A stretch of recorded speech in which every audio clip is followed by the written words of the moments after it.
জুলাই সনদ হচ্ছে আমাদের জীবন, এটা আমাদের মরণ। আপনাদের কাছে আমাদের কোনো চাওয়া পাওয়া কোনো দাবি নাই। আমরা চাই জুলাই সনদটা বাস্তবায়ন করেন। আপনারা কিভাবে জুলাই সনদকে অবমূল্যায়ন করেন? আমাদের জুলাই যোদ্ধাদেরকে আপনারা কিভাবে অবমূল্যায়ন করেন? আজকে আমাদের কেন রাজপথে নামতে হয়? মাননীয় প্রধানমন্ত্রী, আপনার দৃষ্টি আকর্ষণ করে বলতে চাই, বিভিন্ন শহীদ পরিবার, জুলাই যোদ্ধাদের পক্ষ থেকে বলতে চাই, আপনাদের কাছে আমাদের কোনো চাওয়া পাওয়া কোনো দাবি নাই।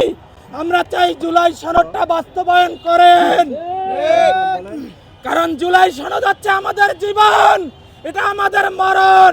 আপনি আমাদের জীবন মরণ নিয়ে খেলবেন না।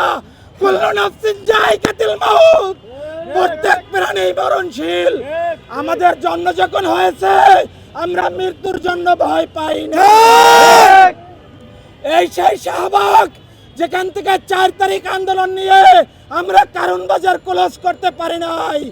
সেই স্বৈরাচার আওয়ামী লীগ, যুবলীগ, স্বরাষ্ট্রমন্ত্রীর গুন্ডাদের বাহিনীর কারণে কারণ বাজারের পাশে আমরা আন্দোলন নিয়ে যেতে পারি নাই। তা আমি আপনাদেরকে উদ্দেশ্য করে বলতে চাই, মাননীয় প্রধানমন্ত্রী, আপনি খুব ভালো মানুষ। আপনার আশেপাশে কিছু চাটুকার আছে যারা আপনাকে ধ্বংস করতে চায়। সেই চাটুকার থেকে আপনি সাবধানে থাকেন। আপনি দেশকে ভালো মতন চালান, কিন্তু আমাদের জুলাই সনদটা আমাদের অধিকার আমাদের কাছে ফিরিয়ে দেন। আপনি মনে করবেন না যে মানুষ ঘুমিয়ে গেছে।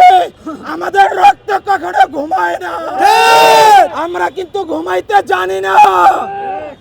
এক অসীমের যে শহীদ হওয়ার কারণে, এক মুগ্ধ শহীদ হওয়ার কারণে সারা বাংলাদেশ কিন্তু আগুনের মতন জ্বলে উঠছে। আমরা যদি আবার রাজপথে নামি, সারা বাংলাদেশ কিন্তু আবার আগুনের মতন জ্বলে উঠবে। আমরা চাই শান্তিপ্রিয় দেশ। বাংলাদেশকে আপনারা শান্তিপ্রিয় ভাবে চালান, কিন্তু আমাদের জুলাইকে আপনারা সনদটাকে বাস্তবায়ন করেন। দেশে দেশে সবার সাথে দ্য নিউজ।